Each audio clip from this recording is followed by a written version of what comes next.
Chers amis auditeurs, bonjour. Bonjour Olivia. Bonjour Aude. Alors, pendant les débats relatifs à la loi de bioéthique, on a entendu parler beaucoup des tests génétiques.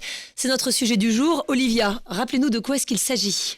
Alors un test génétique, c'est un test effectué sur les gènes d'une personne afin de détecter soit une information médicale, soit dans un but de recherche scientifique, soit encore pour obtenir des renseignements sur la généalogie ou établir un lien de parenté vis-à-vis d'une autre personne.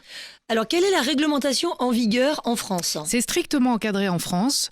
Soit la recherche de tests génétiques est faite pour une recherche scientifique, il doit y avoir une prescription médicale.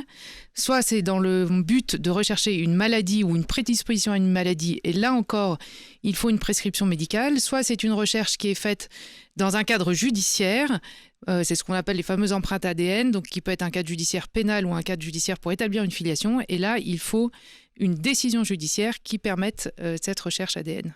Bon alors, en réalité, chacun sait qu'il est possible de réaliser ces tests génétiques à l'étranger, n'est-ce pas? Oui, en France, il y a de nombreuses sociétés étrangères, mais qui ont développé des sites Internet en France et qui offrent la commercialisation de ces tests, soit dans un but de visée généalogique, soit dans un but de rechercher des prédispositions de maladies. Et ces tests sont en vente libre en France? Tout à fait en vente libre en France. Il suffit d'aller sur Internet et de commander un kit de prélèvement que vous recevez chez vous par la poste. Vous déposez un peu de salive sur le kit qui est fourni, vous renvoyez ça au laboratoire et quelques jours ou quelques semaines plus tard, vous recevez les résultats soit par courrier, soit par mail. Et pour ça la modique somme de entre quelques dizaines d'euros à un peu plus d'une centaine d'euros selon le test qui est réalisé. Et il semblerait, d'après les chiffres qui sont fournis, qu'environ 1 million de Français aient déjà recouru à ces tests parce que de nombreuses sociétés étrangères multiplient le démarchage publicitaire sur les réseaux sociaux, ce qui est théoriquement interdit. Bon alors, en raison justement du développement de ce marché, on sait que le Parlement s'est saisi de la question à l'occasion de la révision de la loi de bioéthique en cours. Alors, qu'est-ce qui se profile? L'interdiction, le maintien d'interdiction de la commercialisation de ces tests ou au contraire un encadrement Eh bien, pour le moment, on a un débat au sein des parlementaires. Les députés avaient refusé d'inscrire cette marchandisation dans le projet de loi de bioéthique et des grands quotidiens nationaux s'en étaient émus, notamment après la première lecture devant l'Assemblée nationale. En commission spéciale du Sénat, l'autorisation de marchandisation, de commercialisation de ces tests avait été introduite et ça a ensuite donné lieu à de vastes débats en Assemblée et le Sénat a finalement retiré la commercialisation, mais nul doute qu'en seconde lecture, le débat sur les tests génétiques va refaire son apparition. D'accord, mais alors en 2 mots, pourquoi faut-il craindre la commercialisation de ces tests? Alors la commercialisation soulève plusieurs difficultés, on n'a pas le temps de rentrer dans le détail de tout, je vais déjà en citer 2.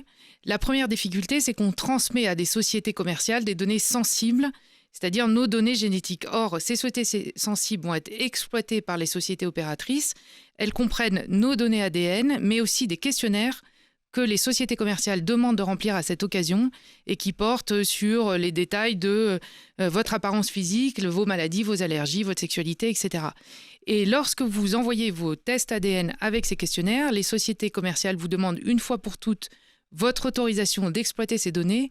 Et selon les chiffres de la CNIL, 2/3 des personnes acceptent une fois pour toutes l'exploitation de ces données. Concrètement, qu'est-ce que ça donne? Vous avez une société américaine en pointe qui s'est servi des données qui avaient donc été transmises à titre onéreux par les clients, les clients avaient payé pour transmettre leurs données.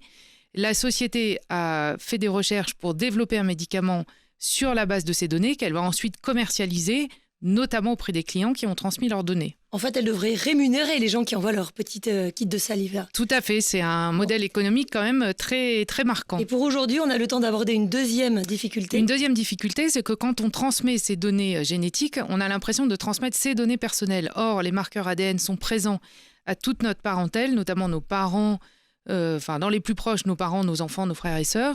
Et donc, quand on transmet nos données, on transmet aussi une partie des données concernant le patrimoine génétique de nos proches. Et si un jour, il y a une utilisation abusive des données qui sont faites, elle ne nous concernera pas que nous qui aurons transmis nos données, mais elles concerneront aussi nos proches qui n'auront sans doute jamais donné leur autorisation et qui ne seront peut-être même pas informés du fait que leurs données sont en partie en possession d'une société commerciale. Alors, on aimerait en savoir plus. Il faudra patienter jusqu'à la semaine prochaine. Merci, Olivia. Merci, Aude. À la semaine prochaine sur Radio Espérance.